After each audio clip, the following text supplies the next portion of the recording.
Early hard mode, one of the most interesting and pivotal stages of the game. Here, enemies get much harder, and your weaponry that once destroyed everything in its path can't even kill a green slime in 4 hits anymore. Here, upgrading your weaponry is crucial, and new hard mode weapons offered in each class typically represent a substantial upgrade over the pre-hard mode counterparts.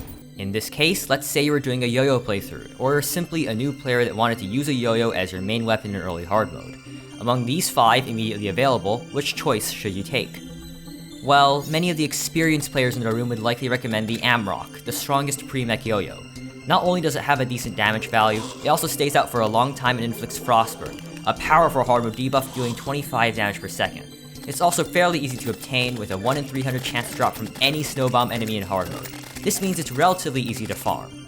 The Hellfire and Gradient are also 2 other popular options. While they are slightly worse in my opinion, they both hold their own as great options for yo-yo players in early hard mode. Then there's the black sheep of the yo-yo class. Unless you've looked at the list of yo-yos, you've probably never even thought of crafting this. This yo-yo is the Chick. Chic? A Hald-themed yo-yo crafted using a wooden yo-yo, crystal shards, and souls of light. Now, this yo-yo has absolutely no redeeming qualities. It lacks the frostbite of the Amarok, the Hellfire and knockback of the Hellfire yo-yo, and the high damage stat of the Gradient. The only thing it has technically going for it is its duration, which is the longest of the group, slightly longer than the Amarok. Still, this isn't nearly enough to offset its other bad traits.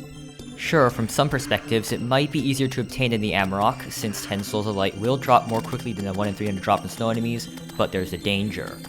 Some of us would much rather kill King Slime a few times than gather crystal shards or hunt for Souls of Light in the underground hollow without a hard mode weapon, something that might be infuriating on higher difficulties. It's a moot point anyway though, since you can also just buy the Gradient from the Skeleton Merchant anyway, and I mean, you're already gonna need a yo-yo glove anyway, so just buy the Gradient. For 20 gold and no effort, you literally get a yo-yo that deals 10 more damage than the Teak. That's 25% more damage. I guess the Moon Phase doesn't line up, it can be inconvenient since the Format C is trash, but if that's the case, you should probably just spend that time farming for the Amarok. You can get the Amarok, and you will always have an opportunity to buy the Gradient when you get your glove, and both of these yo-yos are better than the Cheek. Basically, why bother going out of your way to get a Chike when you can just pick up an Amarok and even a Gradient while picking up your yo-yo glove? It really doesn't make sense. And that's why almost no one uses this yo-yo. Hello, if you're part of the 82.5% of my audience who aren't subscribed, I ask you to subscribe. If you're interested in obscure weapons, this video might be for you. Also, this video idea is courtesy of Paruk, who suggested it to me, so thank you. Either way, thank you for watching, and good day and goodbye.